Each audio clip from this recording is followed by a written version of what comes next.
કેવી વરસાદી સીઝન છે ને વસ્તુ બધી ઘરે આવી ગઈ છે. આજે બને નાખો ભજીયા સરસ. હાલો.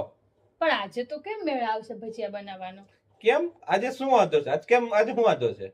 પણ ચણાનો લોટ તો નહીં, તેમ કીધું તું 5 કિલોમીટર તું જ્યાં મનુભાઈ દુકાન છે ત્યાંથી મારા ચણાનો લોટ જોઈશે.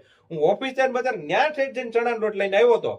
પણ ભાજી તો ભાજી નહીં, તેમ કીધું મોટી માર્કેટે જાવ ત્યાંથી તાજી સરસ ભાજી લઈને આવ્યો. ભાજી, ધાણા, મરચા, લસણ બધું લઈને આપ્યું છે.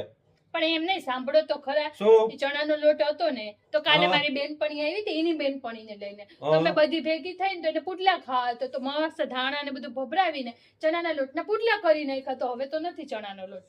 કાંઈ વાંધો નહીં, હમણાં જ પાછો જાઉં છું મનુભાઈ દુકાને અને ચણા લોટ લઈ આવશું. પણ ભજીયા તો મારે આજે ખાવા છે. પણ ભાજી પણ પૂરી થઈ ગઈ. ભાજી કેમ પૂરી થઈ? કાલે કેટલી બધી ભાજી ને બધું લાવ્યું તો ક્યાં પૂરી થઈ ગઈ? પણ હું મમ્મી ને પપ્પા બપોરે ઘરે હતા કે નહીં, હા. તો પછી મમ્મી કે આ તાજી સરસ ભાજી બહુ મસ્ત છે, તો તો? અમે ત્રણેય ભાજી ને રોટલા કરીને ખાઈ લીધા. કાંઈ વાંધો નહીં, હું હમણાં સામેની દુકાને જાઉં છું, ત્યાંથી ભાજી અને ચણાનો લોટ લઈ આવું છું.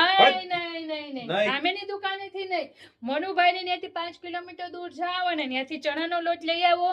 અને મોટી માર્કેટમાં છે ને ફ્રેશ તાજી અને જે ભાજી તમે લઈ આવ્યા હતી ને બહુ મસ્ત હતી, તેવી તાજી ને ફ્રેશ ભાજી લઈ આવો તો આપણે કઈક ભજીયાનો કરીએ. નહીં, બસ હવે તું રહેવા દે. હવે હું જઈશ રોકડીએ અને ન્યા ભજીયા ખાઈશ.